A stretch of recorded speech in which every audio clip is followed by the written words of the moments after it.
Hey everyone, welcome to my channel. My name is Kate and this is my 2019 to 2020 classroom tour. So it is a new school year, which means new opportunities and a chance to fine-tune the classroom. So let's go ahead and start at, where should we start?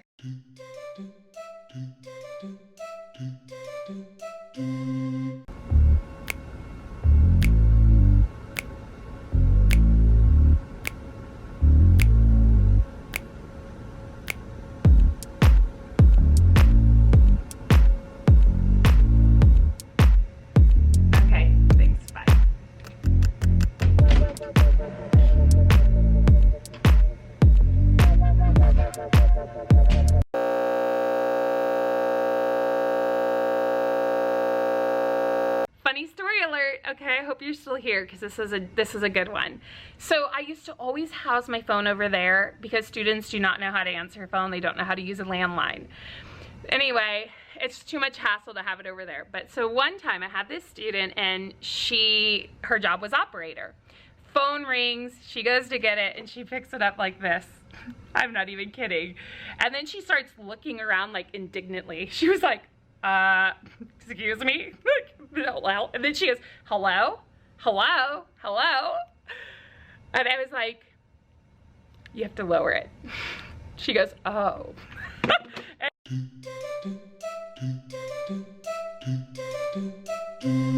Very first thing you're gonna see is the green chair.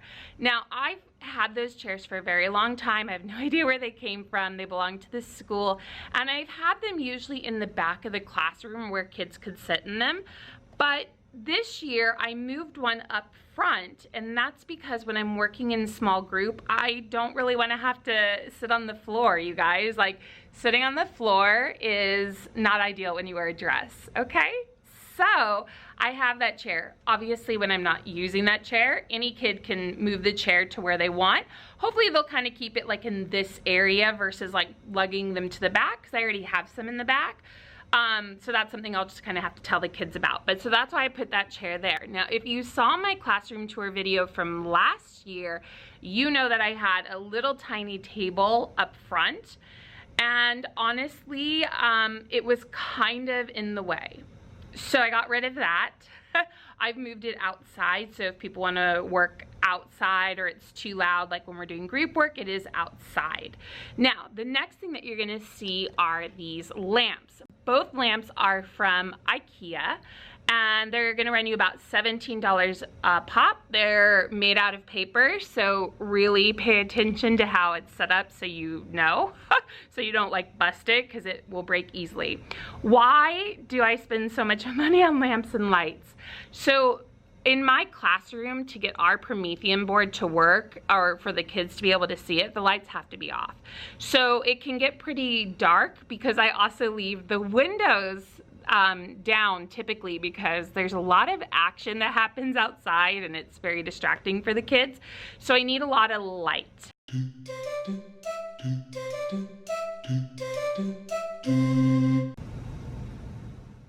Okay, the next thing that you're gonna see is my listening center. I rarely use it, but sometimes when kids finish work early, they like to be able to go over to the listening center. Sometimes they like to pull the bench out and sit with a friend and read. I have 4 brand new seat crates that house just blankets inside of them, and the students can use these as another seating option. I have 28 kids, so every desk is full this year. So I really want to have options for them. Like if they don't want to sit at their seat, they can take a seat crate and sit there. Or if they are working in a small group or something like that. The kids loved them last year. Plus, we found this really cool Waverly fabric. My mom said Waverly's like a big deal. So we got this Waverly fabric. I think it looks adorable. It's very like classic, and it's not too like gaudy, so I really, really like it. Was a white seat crate the best choice? Probably not, because it's just gonna get dirty, I already know, and I'm very aware that I need to pull those stickers off. The other thing that I house on this table besides the listening center is our bathroom log. We are required to keep a bathroom log because we have had kids in the past, kinda, I don't wanna say, maybe they weren't the kindest to the bathroom, so we have to kind of keep track of when the kids are going to the bathroom. I do have a completely different system set up on how the kids like request to go to the bathroom. I have done a video on that in the past, but I might do an updated one. Again, you see that I have more lamps. I'm obsessed with lamps. And then I have a timer because sometimes we need to have a countdown. So those are a couple things in this area. Oh, and then the last thing you're gonna see here in this green bin is where I'm gonna keep open mic. So I really, really wanna honor the creativity that my students have through writing, through different forms of expression. And so one way that I can do that is we have an open mic. Kids will sign up for it and then they can present. It's usually no more than 3 to 5 minutes because otherwise it's way too long. And yeah, they read things that they're proud of, that they've worked on, and they kind of get to share. So it's just another outlet for kids. And as soon as you do the first or the second one, then the list is always full.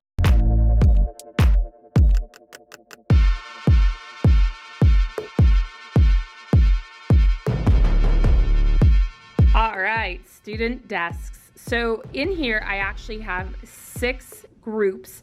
Although the middle one looks like one big one, and technically it is, I count it as 2 separate tables.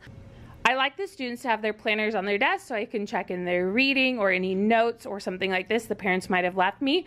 Now their tweet birds are on their desks right now, but they normally won't be. It's just because school starts on Monday. I put vinyl on my desk. Those signify the classroom jobs. They don't come up. So I know a lot of people do classroom jobs and it's like a whole thing. You do it once a month or once, I don't know, whenever you do it, and you have to spend all that time, and then some kids don't want certain jobs and it's like a whole thing. So what I do is I just put them on the desk, and I typically, after the first couple weeks of school, I will usually let my students pick their own seats. It usually works out really well for me. Occasionally it doesn't. And what I've done with the vinyl is I've thought about it. So if I'm sitting, you know, let's say here, this seat, I need to think of a job that's going to be something happening in this area. If I am sitting back here, it wouldn't make sense to have a job that's up there. It would make more sense to have a job that's back here.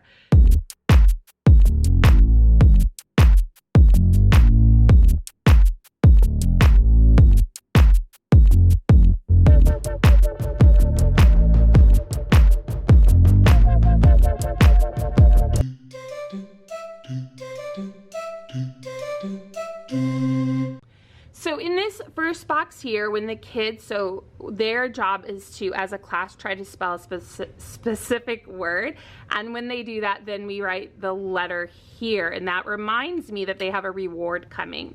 Down here is where we keep table points. And then last but not least, down here is where I keep their individual information. Is where I keep their individual incentives. Now in here are where I keep the stickers for the charts and then the dates. I was gonna redo these, but I ran out of time. So there's that. Over here we have pencils. And then this year I've done something slightly new. I'm keeping the whiteboard marker or erasers here.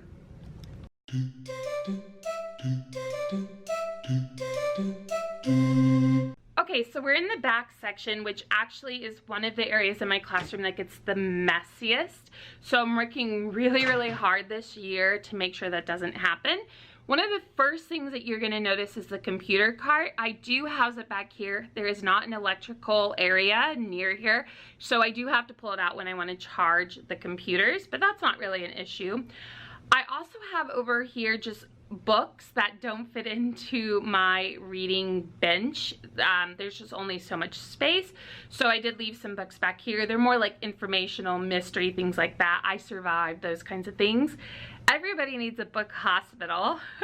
That is something that I want to make sure I'm better about, or that can maybe be a parent volunteer job because I so often forget to fix the books. I also have this blue cubby here, which only has space for 27. So on my every other week when I have the 28th kid, I'm not really too sure where we're gonna keep their stuff, but it's mostly stuff for like mail and things that are going home. So I'll figure something out. And up top are just things that were too long to fit into the supply cubby that didn't have room. Moving over to this section here, I wanted to talk to you guys about this. I used to leave all of my office supplies and everything in there that we needed more of the kids could get. The issue was it was just a little too tall for them. So I went ahead and I moved our most used items down onto this. I've got different, you know, books over here, dictionary, old writing ones, writing books, things like this. And then above that, you see that I've got all my stuff, binder clips and expo markers and all that good stuff, and then tons and tons of paper. As we move on, you're gonna see that I have here, I have just kind of my curriculum and my binders, envelopes, things like that. And then underneath we have just more paper, laminator, you know, all that good stuff. And then finally we've got composition books, notebooks, lined paper, all of that good stuff there. So you're kind of getting a sense that this might be my office supply section. And then this very last cabinet is like supplies and resources and things like that. And then of course up top I just have like random stuff that just doesn't have a home. Now coming over here, and you can see up top I've added some plants. I'm sorry, I don't know why this isn't very clear right now, but there are plants up there. Let me move maybe a little closer and see if that helps. So yeah, I have a Fittonia, a rattlesnake plant, and then a Hoya. So I know that this one's blue and everything's red and yellow. That, you know, I don't have a red one, so it's just gonna have to be how it is. On this shelf, I have those tweet birds there right now. Those won't stay, but on here, my students will house their binders. So class A, the red class will put their stuff here, and then class B will put their stuff there. So that's the red class. And then I always like to have for students, like on rainy day and stuff, things that they can play with. So I've just got a bunch of different manipulatives here, a couple different games. Inside those purple ones are games as well, like card games. Just a variety of things so that the kids have something to do when it is a rainy day.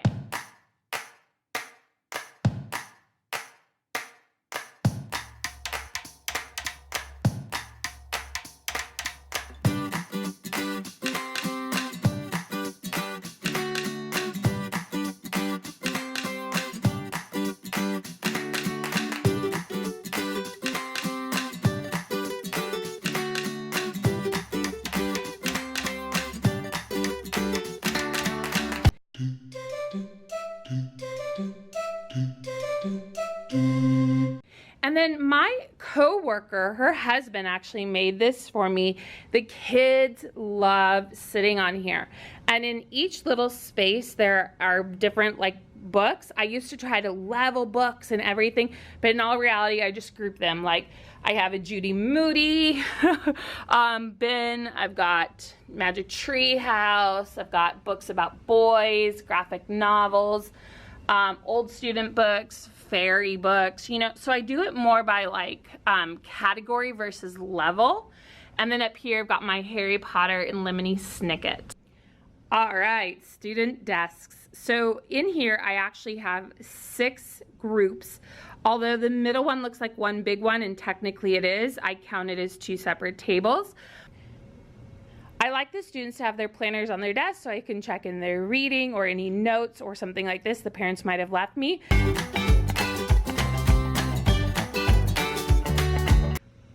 So you've just seen a before the kids come pristine classroom tour, but are you ready to see the aftermath, the after the kids come classroom tour?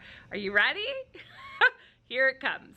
So let's take a look at the desks first. Actually, the desks look really, really good. There's one paper on the desk that we worked on, and there's one pencil. I will tell you though, at the end of the day, it did not look like that. I have a tried and true trick that works really well to get those desks in order. If you want to know what that is, leave me a comment down below and I can hopefully do a video on it. So the desks actually look really good. Look at all of them. Like, I'm happy with how they look. So one of my students asked, she was like, oh, hey, why are the desks backwards? I totally didn't answer that and I need to answer that tomorrow. Now we're gonna walk over to my desk area. And in years past, my desk area would just be covered in student work, would be covered in supplies. And I'm so happy to say that there's just a half-eaten kind bar. Over here, we have the students' art portfolios. So those are there. I need to staple those up and then I need to put them over back there because that's where I house them. Also, how did these supplies end up here? I have no idea. Moving on. We have the gratitude token paper sitting half off the desk, so there's that, awesome. I'll put that back. We have a bench that is not pushed in, awesome, push that in. We have a bathroom log, which I asked my assistant to do that, but they did not. They're supposed to change this to say Tuesday, August 27th. Okay, so fail. Over here it all looks pretty good. The kids, oh look, I know. Yeah, those aren't put away properly, okay. The baskets are out. In here, the students who remembered their pictures and photographs and magazine clippings have put them into their cubbies, but you can see not everybody has done that. Coming over here, we have our whiteboard that we're starting to write on. This here, that's gonna be our reminder. That's our one thing, our secret mission of the week is to make sure that we're cleaning up trash around the campus. We're not doing it for anything other than just to be good humans and to help out. So they get nothing for doing that, but yeah.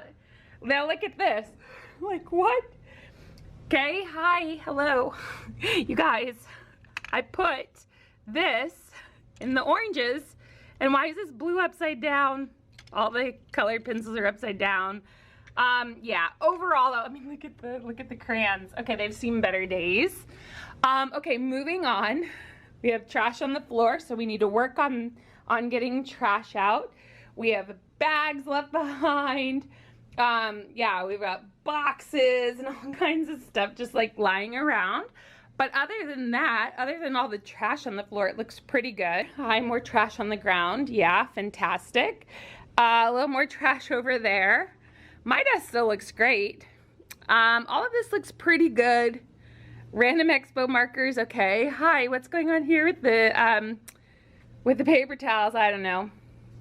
And then there's this. Yeah, hi. So these are all of the supplies that I'm gonna need to put away, which is a lot.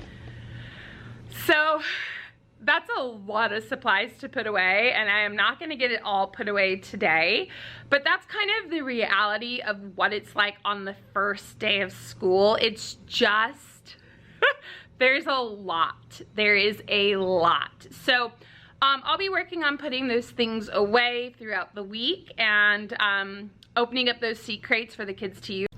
So that's it. That's my classroom tour, the before and after. What part did you like? Did you like the before or did you like the after? Which one? Don't pick both.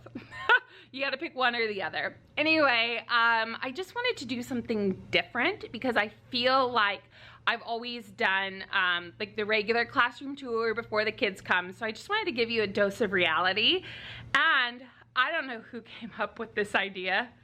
What genius out there came up with this idea, because it was not mine. It made this so much easier because I didn't have to explain to parents, just leave them in the back. I did try to like do classroom supplies with everyone.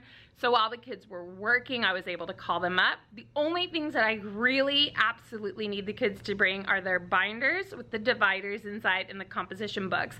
And then the kids will show you their bags, you know? I'll show you their bags and stuff, and you can kind of see that they have the majority of the stuff on the list. You know, if one kid doesn't have a pack of markers, like, that's not a big deal. I have tons of markers, you know what I mean? And I know that's not the case for everybody, but that is the case for me at my school. So yeah, like, I didn't need to mark off. If it looked like they had the majority of the classroom supplies, that was good enough for me.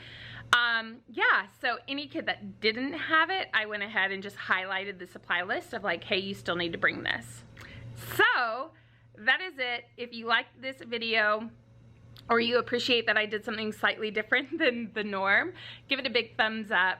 Don't forget to subscribe to this channel. Hit the bell. I don't have a set schedule yet. You guys in the Sleepy Fam, you know that.